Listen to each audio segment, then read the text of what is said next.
case of Elon Musk v. Twitter is headed to a Delaware court to decide if the billionaire will be forced to close on his deal or if he has substantial evidence justifying his decision to walk away from purchasing the social media platform.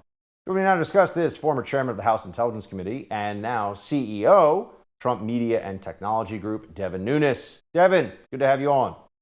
Well, great to be with you.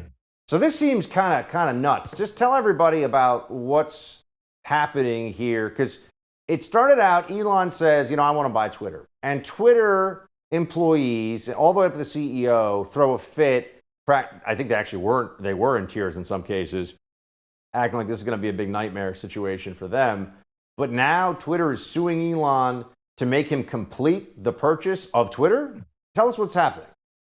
Yeah, look, it's a totally bizarre situation. So to take people back in time, Elon secretly buys, a little shy of 10% of the company.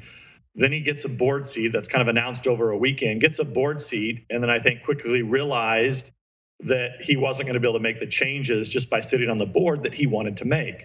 And so then he got into some kind of bidding war and offered $44 billion. And at that point, both President Trump and myself, the mission of True Social is to open the internet back up, give people their voice back, and we voice support. We're like, hey, Elon Musk can buy Twitter. Great. The place is a hellhole. You could buy it. Great. Can you buy TikTok and Facebook too? That would be even better.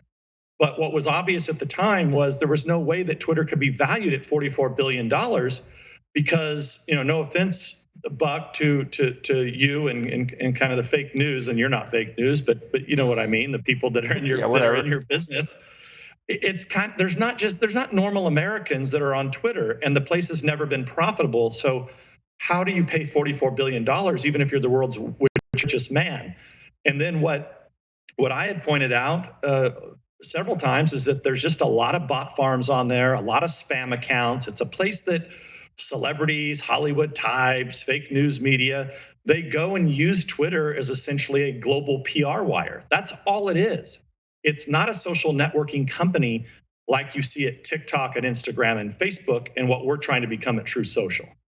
On the legal side of this, I know you're not involved in this specifically as a litigator, and you're running Truth Social, which is a social media platform that does actually believe in free speech, which I'm old enough to remember when all the social media platforms pretended that they believed in free speech, by the way, Devin. I remember even 5 or 6 years ago, before Trump, if you said that conservatives were being censored, that was a conspiracy theory. I have to remind people of this, that the line from the fake news media was conservatives aren't being censored. It was just a mistake. But anyway, now they say, yeah, we're stomping on your face because we can. They've changed that whole mentality.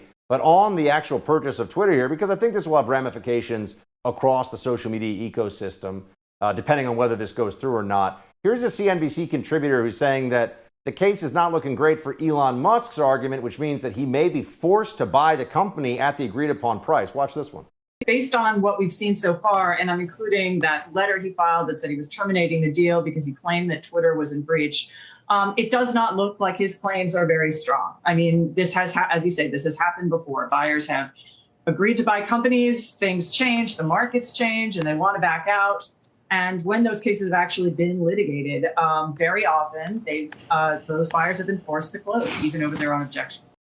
Forced to close? That would be an interesting state of affairs. So we are now at the place where Twitter has gone from, we will poison pill the deal, we'll do anything we can to stop Elon from buying it, to now, when they realize the economy is about to take a huge dive. It already is in the midst of it, I think, because thanks, President Biden. Now they're saying, oh, you better buy us or else. That's a remarkable turnaround. Yeah, and I think, look, we only know so much, but the way that I've read this is that there's a termination clause where Elon would have to put up, approximately $1 billion. And my guess is that's what they're kind of arguing over. I'm sure Elon doesn't want to have to put up the $1 billion to walk away.